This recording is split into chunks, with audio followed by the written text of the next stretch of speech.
झी5 आजच सबस्क्राईब करा आणि पहा तुमचे आवडते शोज। काय नाही, त्या मुद्दाम शाळेचं कारण पुढे करतेत, आम्हाला काय एवढं कळत नाही वय। काहीतरी मुद्दा काढायचा आणि हे घोंगडं भिजत ठेवायचं। त्यांना आता हे चांगलंच कळून चुकलंय की आम्हाला त्यांची गरज आहे, म्हणून हे सगळं त्या मुद्दाम करतात। पण आता आम्ही बी मागं हटणार नाही, काय बी करून आम्ही त्यांना घरला परत घेऊन येणार, कारण आम्हाला मोठ्या मालकांशी लग्न करायचंच आहे। पण आता तिला कसं आणणार घरला? नाही म्हणजे काय करणार आहेस तू? हा, कारण तिनं मला सांगितलंय जोवर शाळेचा निकाल लागत नाही ना व तोवर मी घरला यायचा काही विचार करणार नाही। हे बघ भुई, आता शाळेचा काही निर्णय घ्यायचा आहे ना व तो तुला घ्यावा लागेल बघ। मला विचारशील तर तिला सांगून टाक, शाळा बंद करणार नाही, त्याशिवाय ती काय घरी परत यायची नाही बघ। आम्हाला ठाव आहे, सुनबाई काही सहजासहजी बदनाऱ्यातल्या नाहीत। आम्हालाच काहीतरी परमनंट मार्ग काढावं लागल, बघतो आम्ही काय करायचं ते। जावा तुम्ही।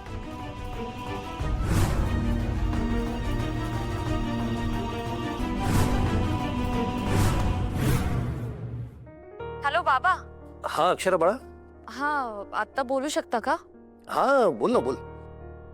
घरी कसं आहे सगळं? ठीक आहे ना? एकदम ठीक आहे, सगळं छान आहे। ओके। आजी आल्या का हो घरी? आई ना आल्या ना, मगाशीच आल्या। बरं, मग काय मज्जा आलेली आहे इकडे। भुवनेश्वरी तोंडावर पडली ना। म्हणजे? अगं म्हणजे तू येणार म्हणून तुझ्या स्वागताची जंगी तयारी केली होती तिने। तयारी केली होती? हा, तू अक्षरा बघायला हवं होतस। म्हणजे काय घर बीर सजवलं होतं, फुलांच्या माळा बिळा लावल्या होत्या, रांगोळ्या काढल्या होत्या, सकाळपासून सगळ्याला कामाला लावलं होतं तिनं। वेलकम सुनबाई असा बोर्ड लावला होता, आणि अक्षरा एवढंच नव्हे, ते ढोल ताशावाले बोलवले होते, ते वाजवत होते सकाळपासून दना दना दना दारात। आणि दारात स्वतः भुवनेश्वरी उभी होती बरं का, आरतीचं ताट वगैरे घेऊन तुला ओवाळायला।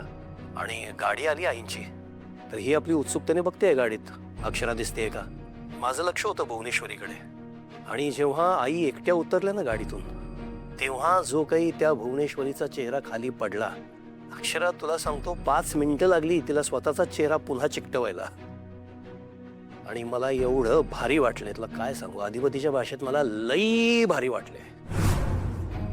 अक्षरा भुवनेश्वरीला वाटलं होतं की काहीही करून आई तुला घेऊन येणार। अक्षरा जाम ओव्हर कॉन्फिडंट होती ती। तिला असं वाटतं ना की आपण जे करू जे म्हणू तेच होतं, आणि तिला असाही कॉन्फिडन्स होता की आई काय वाटेल ते करून तुला कन्व्हिन्स करून तुला घेऊन येणार। अक्षरा तिचा अहंकार मोडलाच, काय करू आणि काय नको असं झालं होतं तिला। संतापानं तिचा चेहरा असा झाला होता ना Akshara. Thank you Akshara, thank you so much, आपलं जसं ठरलं होतं तसं तू केलंस। हो, पण बाबा त्या खूप चिडल्या असतील ना आता? हो, चिडली होतीच, आणि चिडू दे ना अक्षरा, तिची चिडचिड व्हायलाच हवी। तिला कळायलाच हवं एकदा की आपण सतत चुकीच्या गोष्टी करतोय, घरात माणसं हवी तशी वापरतोय, त्याचे परिणाम काय होतात हे तिला कळायला हवं। अक्षरा तुला गंमत सांगतो, ती दुर्गेश्वरी मला बोलवायला आली होती तुझ्या स्वागतासाठी, आणि दुर्गेश्वरी ज्या कॉन्फिडन्सनी मला म्हणाली ना की मास्तरीनबाई परत येणार आहेत, मला ताईनी सांगितलंय, आई त्यांना घेऊन यायला लागल्यात वगैरे, क्षणभर घाबरलो होतो मी।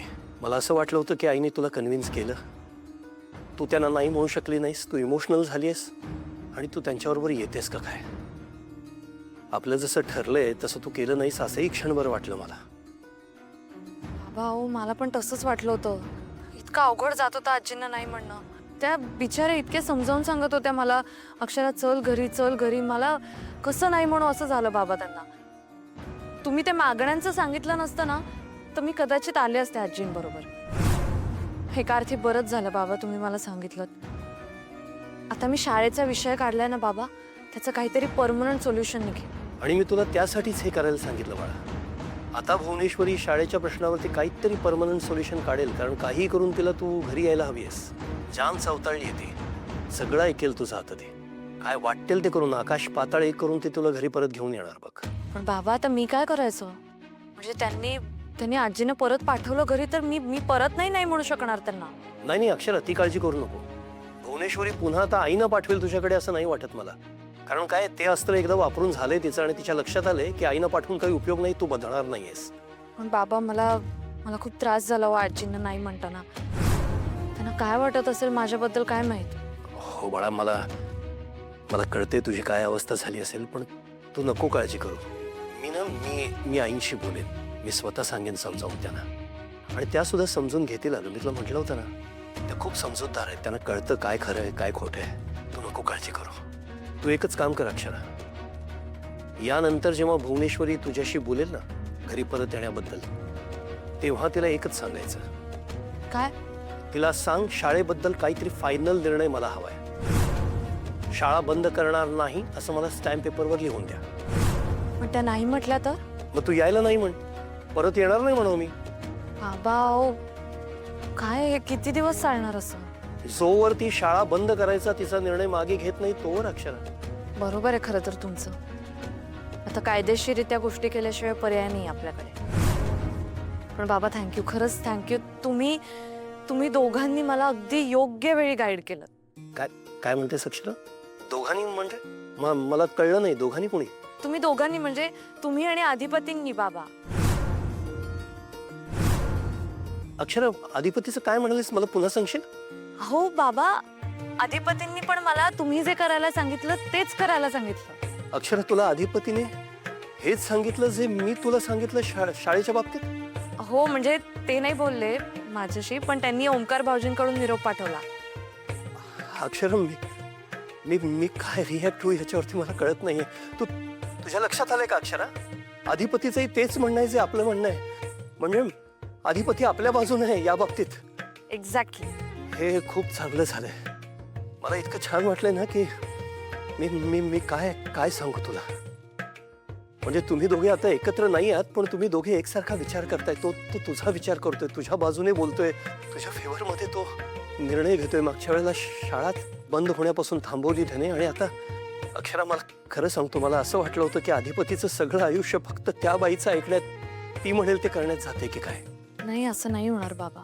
अक्षरा, देवाकडे एकच प्रार्थना आहे माझी, लवकरात लवकर अधिपतीचे डोळे उघडावेत. त्याला कळावं की ती बाई काय आहे, जिला आई आई आई म्हणून डोक्यावर घेतलंय ना तिने इतकी वर्ष फक्त तिची पूजा करत आलाय. त्या बाईचं खरं स्वरूप त्याला कळावं एकदा. आपली बायको आणि आपली ती खोटारडी आई यांच्यातला फरक त्याला कळावा. होईल बाबा, नक्की होईल. तुम्ही नका टेन्शन घेऊ. नाही अक्षरा, आता मी टेन्शन घेणार नाहीये, टेन्शन देणार तिला. तू येणार म्हणून आनंदानं बागडत होती ना सगळ्या घरात. एवढा हिरमोड झालाय तिचा, अशी तोंडावर रप्पकन पडली की नाही ती. आणि अक्षरा, मला तिचा तो पडलेला चेहरा बघायचा आहे, तिचा उतरलेला माज बघायचा आहे मला. मी बोलतो तिच्याशी आता आणि तिला विचारतो, अक्षरा कधी येणार आहे घरी? नाही नाही, नको नको नको बाबा, अशी चूक करू नका. आत्ता काहीच बोलू नका तुम्ही. हा, असं कसं बाळा? एखाद्या गोष्टीसाठी आपला कसा पिच्छा पुरवते ती, आपल्या गळ्यावर पाय ठेवून उभी राहते ना, तसं आता मला करायचं आहे. इतकी वर्ष मला त्रास दिलाय, मी थोडा त्रास देतो ना तिला. मी समोर जाऊन विचारणार तिला, अक्षरा कधी येणार आहे, कधी येणार आहे अक्षरा, मी पिच्छा पुरवणार आता तिचा. हे करायला हवं अक्षरा, हे गरजेचं आहे. बरं बाळा, मी फोन ठेवू, मी जरा बोलतो तिच्याशी. ठीक आहे.